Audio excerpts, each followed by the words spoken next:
नमस्कार दर्शक बंधु मु प्रदीप आपण मानक स्वागत करुच्ची आज आउ एक नुआ भिडियो दर्शक बंधु जदि आपण मानक पाखरे एसबीआई बा स्टेट बैंक ऑफ इंडिया रो अकाउंट अच्छी ताहले आपण मानक पई ए भिडियोटी बहुत गुरुत्वपूर्ण अटे कारण वर्तमान सरकारी स्तर में जेकोसी सुविधा आपण मानक मिलुची बा आपण मानकर बैंक अकाउंट रे जेकोसी टंका आसुची सबकिछि डीबीटी माध्यम रे प्रदान करा जाउची।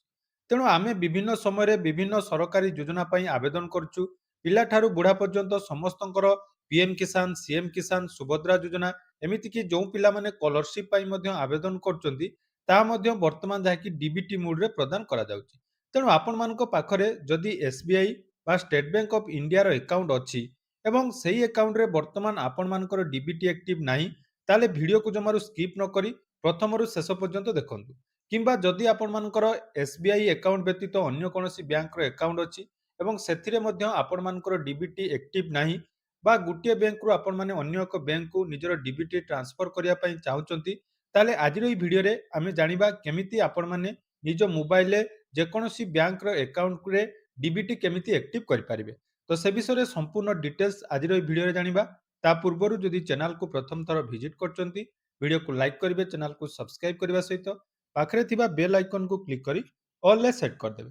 तो देखंतु वर्तमान मु एसबीआई कथा काहे कहली ना मैक्सिमम हिताधिकारी जोटा कि एसबीआई बा स्टेट बैंक ऑफ इंडिया रो जोटा कि अकाउंट रहिछि तेणु जो मान पाखरे एसबीआई रे अकाउंट अछि जदि सेमाने थरे बैंक ब्रांच को विजिट करिया पई जाउचंदी बा कोनोसी काम आपण मानकर एसबीआई बैंक रे पडुछि तो से बैंक रे गले जेहेतु एथिरे आपण मानकर कस्टमर बेस बहुत अधिक लंबा लाइन ले छिड़ाई आपण मानकु सब किछि काम करिया पई पड़िଥାଏ एवं डीबीटी हो केवाईसी हो जे सब काम आपण माने करिवे ସେଥିରେ ବହୁତ ସମୟରେ ଆମେ ଦେଖିଛୁ ଫର୍ମ ଦେଲା ପରେ ମଧ୍ୟ ଦୀର୍ଘ ଦିନ ଧରି ଆପଣମାନଙ୍କର ଯୋଉଟା କି ସେ ସବୁ କାମ ହେଇପାରେ ନାହିଁ କିନ୍ତୁ ଯଦି ଆପଣମାନେ ଏଇ ସବୁ କାମ ନିଜ ମୋବାଇଲରେ ଘରେ ବସି ଶିଖିବା ପାଇଁ ଚାହୁଁଛନ୍ତି ତାହେଲେ ଏଇ ସବୁ ଅପଡେଟ ମୁଁ ଆପଣମାନଙ୍କୁ ଏଇ ଚ୍ୟାନେଲ ମାଧ୍ୟମରେ ଦଉଛି ତ ନିହାତି ଆପଣମାନେ ଜାଣିବା ଦରକାର ଆପଣ ଜାଣିବା ସହିତ ଆପଣମାନଙ୍କର ପରିବାରରେ ଯାହାର ବି ଏଇ ସବୁ ପ୍ରୋବ୍ଲେମ ରହୁଛି ଡିବିଟି ରିଲେଟେଡ ତାହା ଆପଣମାନେ କେମିତି ନିଜ ମୋବାଇଲରେ ସଲ୍ଭ କରିପାରିବେ ସେ ବିଷୟରେ ଆମେ ଜାଣିବା। सर्वप्रथमे देखंतु आपण माने निज मोबाइल क्रोम ब्राउजर रे जोटा कि सर्च करदेबे एनपीसीआई मन रखंतु एनपीसीआई आपण माने सर्च करदेबे एनपीसीआई सर्च कला परे तार जोटा कि ऑफिशियल वेबसाइट आपण मानको सामने रे आसी जिवो तो ये ऑफिशियल वेबसाइट सामने रे आसिला परे एथिरे आपण माने क्लिक करदेबे तो एनपीसीआई रो ऑफिशियल वेबसाइट जेतेले देखंतु आपण मानको सामने रे ओपन हे गला तो एथिरे देखंतु गुटे थ्री डॉट ऑप्शन अछि थ्री डॉट ऑप्शन ले क्लिक कला परे सेकंड रे देखंतु गुटे ऑप्शन रहिछि कस्टमर तो से कस्टमर ऑप्शन ले आपण माने क्लिक करिवे कस्टमर ऑप्शन ले क्लिक कर साला परे तळकु देखंतु आ गुटे मध्ये कैटेगरी ओपन हे जिवो जोंतिरे रहिछि देखंतु भारत आधार सीडिंग एनेबलर बा जोटा को हमें बीएससी बोली कहउछु से बीएससी ऑप्शन ले आपण माने जते बेले क्लिक करिवे आपण मानकर देखंतु एमिति गुटे इंटरफेस आसीबो एठी हमें कोन करिबा ना आपण मानकर जे कोनोसी बैंक रे डीबीटी एक्टिव थारु आरंभ करी आपण मानकर जदी डीबीटी ट्रांसफर करिया पई चाहुचंती फ्रेश सीडिंग करिया पई चाहुचंती सब किछि एठी आपण मानकर हेई पारिबो ता पई केवल आपण मानकर आधार नंबर सहित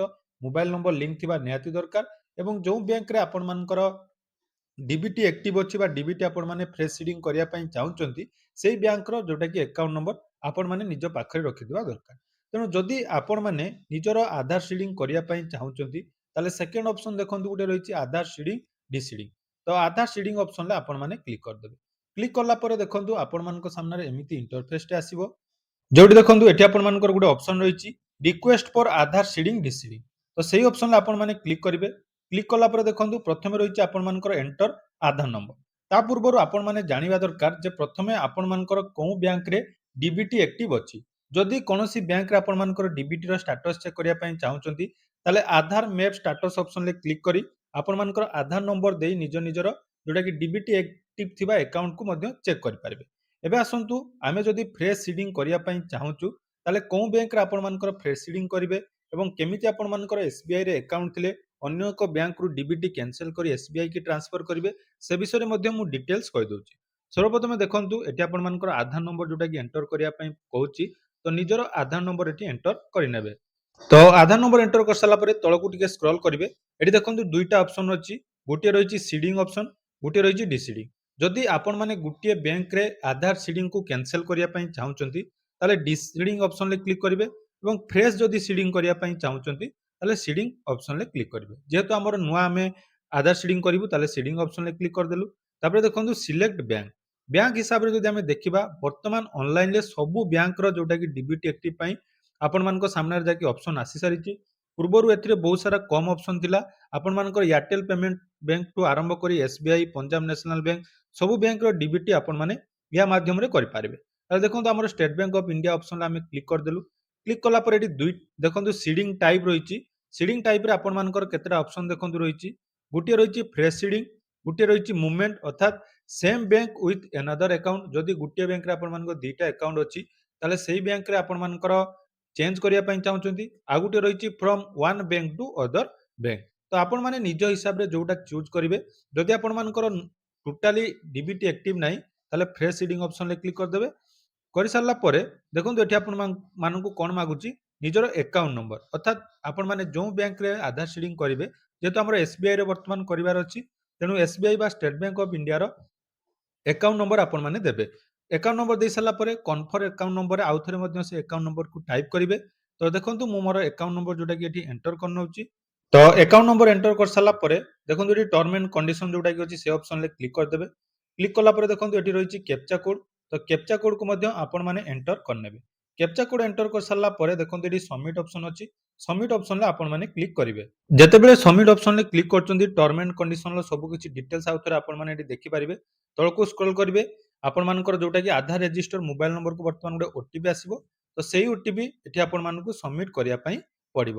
ତ ଓଟିପି ବର୍ତ୍ତମାନ ଦେଖନ୍ତୁ ଆମର ମୋବାଇଲ ନମ୍ବରକୁ ଆସିଗଲା। ତ ଏଇ ଓଟିପି ଆପଣମାନେ ଏଠି ସବମିଟ୍ କରିନେବେ। ତାପରେ ଦେଖନ୍ତୁ ଏଠି ଆମର ଯୋଉଟାକି ଓଟିପି ଦେଇ ସାରିଲା ପରେ କନଫର୍ମ ଅପସନରେ କ୍ଲିକ୍ କରିଦେବା। ଯେତେବେଳେ କନଫର୍ମ ଅପସନରେ ଆପଣମାନେ କ୍ଲିକ୍ କରିବେ ଦେଖନ୍ତୁ ବର୍ତ୍ତମାନ ଆପଣମାନଙ୍କର ଏଠି ଶୋ କରିବ କ'ଣ ଅଛି ନା ବର୍ତ୍ତମାନ ଆମର ଯେଉଁ କରେଣ୍ଟ ଡିବିଟି ଆକ୍ଟିଭ ଅଛି ଇଣ୍ଡିଆ ପୋଷ୍ଟ ପେମେଣ୍ଟ ବ୍ୟାଙ୍କ ବା ଆଇପିଏବିରେ ଅଛି, ତାକୁ ବର୍ତ୍ତମାନ ଯଦି ଆପଣମାନେ ଚେଞ୍ଜ କରିବା ପାଇଁ ଚାହୁଁଛନ୍ତି ଆମର ଷ୍ଟେଟ ବ୍ୟାଙ୍କ ଅଫ ଇଣ୍ଡିଆକୁ, ତାହେଲେ ଦେଖନ୍ତୁ ଏଠି ଆପଣମାନଙ୍କର କନଫର୍ମ ଅଛି, ତେଣୁ କନଫର୍ମ ଅପସନରେ କ୍ଲିକ୍ କରିଦେଲି। ତାହେଲେ ଦେଖନ୍ତୁ ଏଠି କ'ଣ ଦେଖେଇଲା ନା ୟୋର ଆଧାର ନମ୍ବର ଆପଣମାନଙ୍କର ଯୋଉଟାକି ବ୍ୟାଙ୍କ ଆକାଉଣ୍ଟ ସହିତ ଲିଙ୍କ ଅଛି ତାର ଡିଟେଲ୍ସ ଏଠି ଶୋ କରିଦେଲା। ତ ଏଇଭଳି ଭାବରେ ଆପଣମାନେ ନିଜର ଯୋଉଟାକି ବର୍ତ୍ତମାନ ଯୋଉଟାକି ଡିବିଟି ଆପଣମାନଙ୍କର ଗୋଟିଏ ବ୍ୟାଙ୍କରୁ ଆଉ ଗୋଟିଏ ବ୍ୟାଙ୍କ ଆକାଉଣ୍ଟକୁ ଟ୍ରାନ୍ସଫର କରିପାରିବେ। ଦେଖନ୍ତୁ ଆପଣମାନଙ୍କର ଷ୍ଟାଟସ ବର୍ତ୍ତମାନ କ'ଣ ଶୋ କଲା ନା ଆପଣମାନଙ୍କର ବର୍ତ୍ତମାନ ଷ୍ଟାଟସ ଯୋଉଟାକି ଆକ୍ଟିଭ ହେଇଗଲା ଏବଂ ୟୋର ଆଧାର ନମ୍ବର ଯୋଉଟାକି ଇଣ୍ଡିଆ ପୋଷ୍ଟ ପେମେଣ୍ଟ ବ୍ୟାଙ୍କରୁ ବର୍ତ୍ତମାନ ଷ୍ଟେଟ ବ୍ୟାଙ୍କ ଅଫ ଇଣ୍ଡିଆ ସହିତ କନେକ୍ଟ ହେଇଗଲା। ତେଣୁ ବହୁତ ଇଜି ପ୍ରୋସେସରେ ବର୍ତ୍ତମାନ ଆପଣମାନେ ନିଜ ନିଜର ଯୋଉଟାକି ବ୍ୟାଙ୍କର ଡିବିଟି ଗୋଟିଏ ବ୍ୟାଙ୍କରୁ ଅନ୍ୟ ବ୍ୟାଙ୍କକୁ ଟ୍ରାନ୍ସଫର କରିପାରିବେ।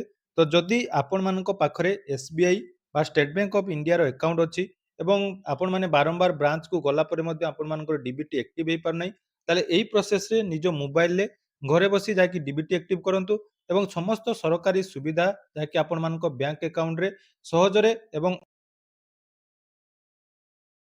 ଆପଣଙ୍କ ଆକାଉଣ୍ଟକୁ ଆସିପାରିବ। ଆଶା କରୁଛି ଭିଡ଼ିଓଟି ଆପଣମାନଙ୍କୁ ନିହାତି ଇନଫର୍ମେଟିଭ ଲାଗିଥିବ। ତ ଯଦି ଭିଡ଼ିଓଟି ଭଲ ଲାଗିଛି ଚ୍ୟାନେଲକୁ ସବସ୍କ୍ରାଇବ କରିବେ ଏବଂ ଆପଣମାନେ କୋଉ କୋଉ ଡିଷ୍ଟ୍ରିକ୍ଟରୁ ଭିଡ଼ିଓ ଦେଖୁଛନ୍ତି କମେଣ୍ଟ ସେକ୍ସନରେ ନିହାତି ଜଣାଇବେ। ଧନ୍ୟବାଦ।